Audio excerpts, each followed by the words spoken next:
All still getting there. I can see one, two, the Jeep one coming around as well. She's looking down, but pick it up.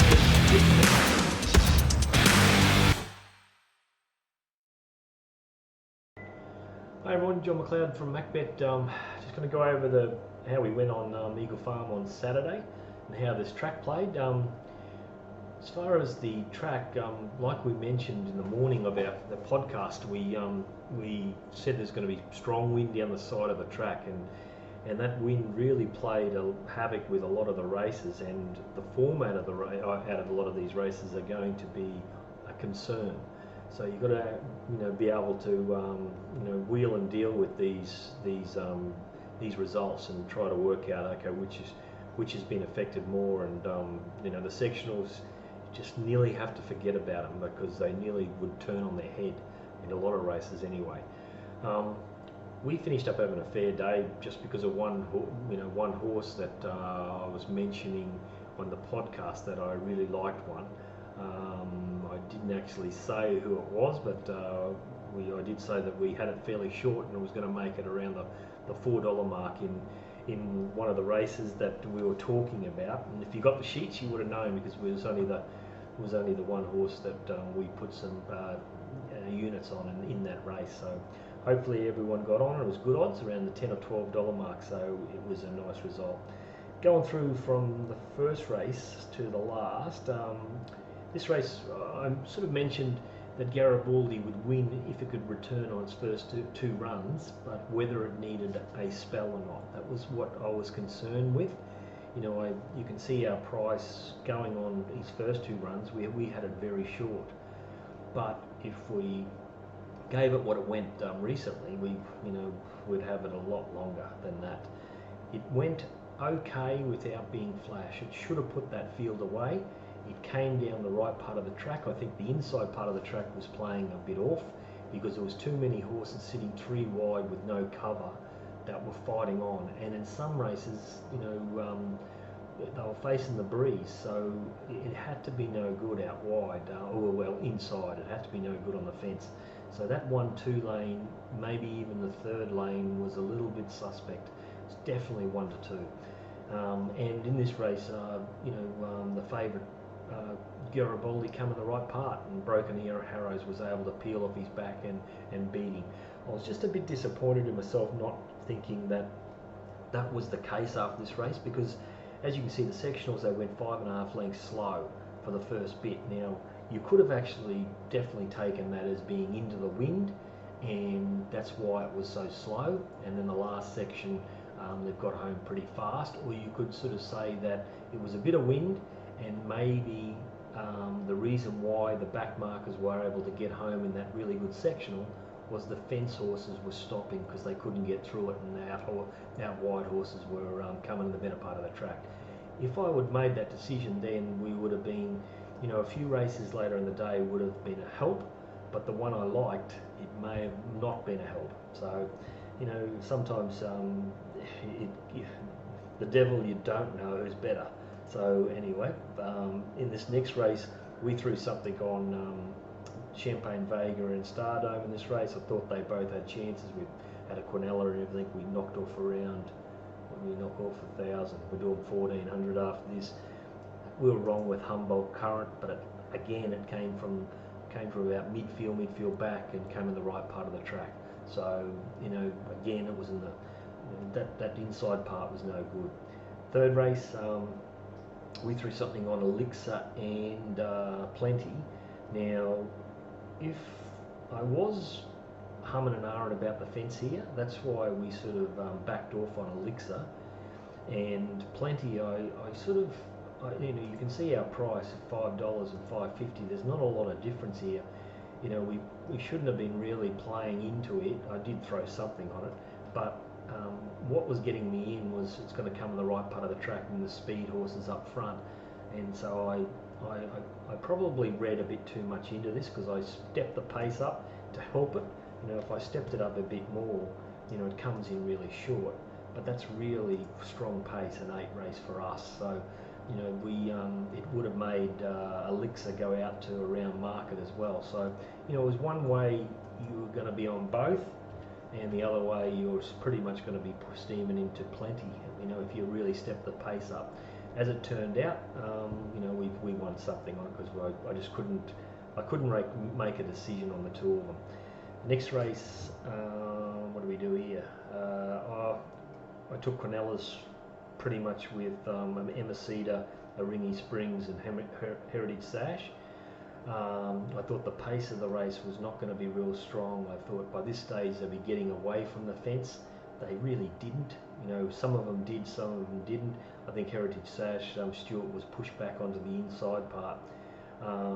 But Star of Michelin, he, you know, he just come in the right part of the track. The sectional was early, was fast, and that's into the wind.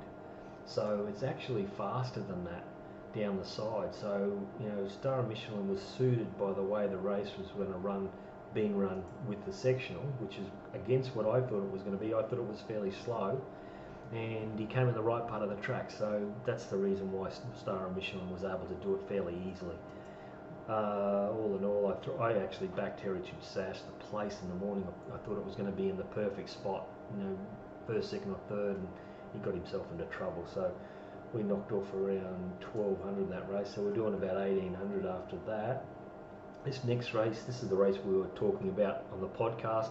Someone was asking me about 0 to 100, and I said it's got a chance, but I really like one in this race. So that was the one, you know, it was around $12. We had a really good result. I think we won over 10 on that race. So it was good, but as it turned out, these two horses have gone pretty good, Plutocrat and 0 to 100. They both went along the fence in the straight, and that wasn't the place to be. The sectional sort of helped them a little bit because the last sectional wasn't that crash hot, but they did come in the worst part. So I even though it looks as far as the sectionals go that it was a poor race, I still think these two horses went quite good. The next race, what do we do here? Oh, I backed Sharp Hustler. I thought it was going to come in the right part with all the speed in the race. I thought he'd come out. He did come out, but I think he's had enough. He's a little bit old horse now, and he's had put in a few good runs. Then that heavy track run must have knocked him around a little bit last time, and he probably needs a bit of a break or a let up, this horse, and come back over 1,000 metres or something. But we threw something on here. We threw 1,000 on it, 200 on Just Orm, which was, you know, looked the winner at one stage. It was going to win for sure, I thought. And we then threw a little bit on Fiery Heights. Next race, I think this race was a pretty good race, this one. I couldn't tumble into Quantico at the $1.92 when it come in short, because I was trying to work out the track and where they were winning from, and I thought all I'm going to do is get myself in trouble by backing an even money shot at this stage when I was winning. So I thought, okay, I'll take Quinellas, because I thought there was only three hopes. I thought it was Matty Rocks, Quantico, and Chico Milagro. I thought Stuttering might work too hard out here. That's why I was against him. He was wide, working, and went good still. You know, he went really good, and he hung on for third, I think it was. But the way the race was run, they suited the back markers because they've gone fairly fast into the wind, so they had to walk. But all the horses that we were on were all tucked in behind them, getting no runs and checking, and like Matty Rocks really never got a run, and then he switched back to the inside late. Quantico was held up halfway down the straight and didn't know what to do, and then he switched him around and was able to, you know, get home good, and he's dead heated, but he probably should have won. And Chico Milagro had no run at all down the straight, you know, and it was a good run. There was plenty of money for it too. I think it was about $12 the day before, and shortened right up into $6.50. So I was probably a little bit lucky. I did 1,500 on it, just because I went the Quinella side of things with Quantico into Matty Rocks and Quantico into Chico Milagro. So we did 1,500. We were winning 5 after that, or 5.5. Next race, all I did was threw 200 on the three horses I said on the audio.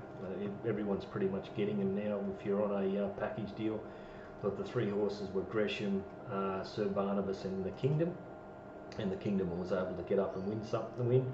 So we won something on that. As far as race was run, they're all across the track, so there's nothing out of the box that race. Race 9.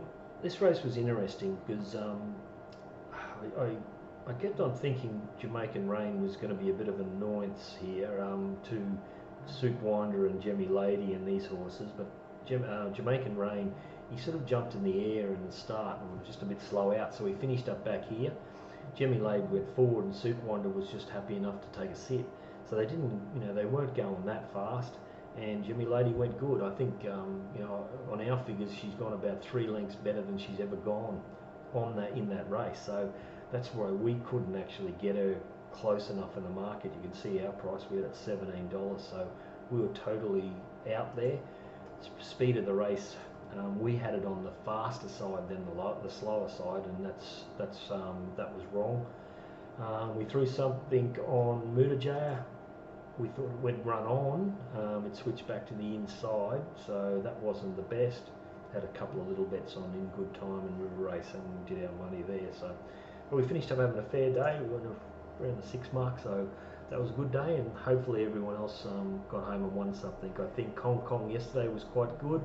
We had pretty much one bet at the Sunshine Coast, which our best bet won around the $5 mark, $4.80 mark, and that was good as well. So we've had a good couple of days leading in those last 3 meetings. Anyway, that's all for me. We've got a pretty big week this week again, I'd say, but we're getting through them and we're winning something, so that's good. All right, everyone, cheers.